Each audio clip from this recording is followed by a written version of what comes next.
to another mini tutorial from Upvc Spares for Repairs. Today we're looking at the old lock, the Roto MVD lock.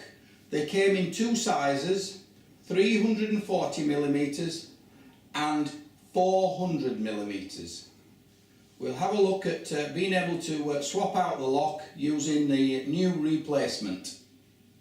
Today we're looking at an really old lock that was popular in the 80s and 90s.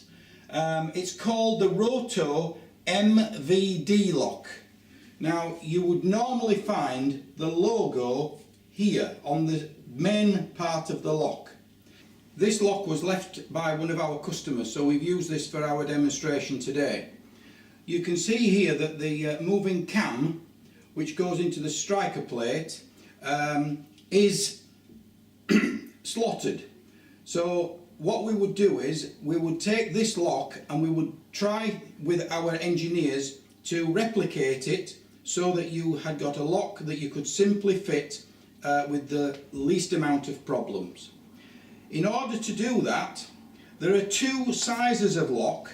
There's the 340mm lock, and that's measured from this metalwork to there. So this one is the 340, but they also made at the same time a 400mm long lock. So you need to check that you've got the correct lock.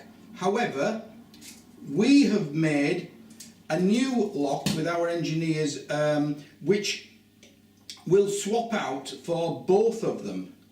So we'll now dispose of this one.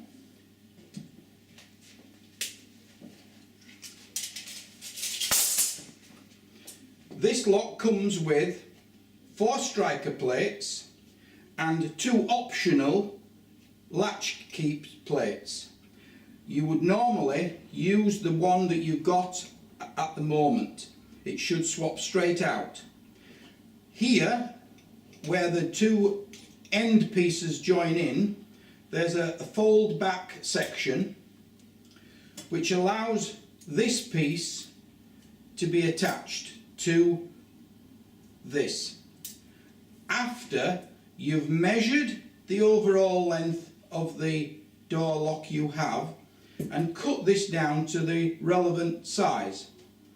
Once you've placed it in here, you spin this over and you can use these holes for fixing it to your door.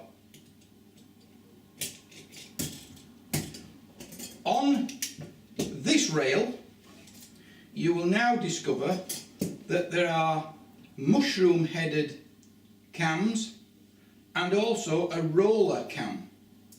So the relevant keeps come for each of them. This one is a reversible keep, so you can use it either for the roller or for the mushroom. It comes as a complete kit without screws, and you should be able to swap that out very easily in exchange for the Roto MVD lock. Thank you for watching and hope that's been helpful.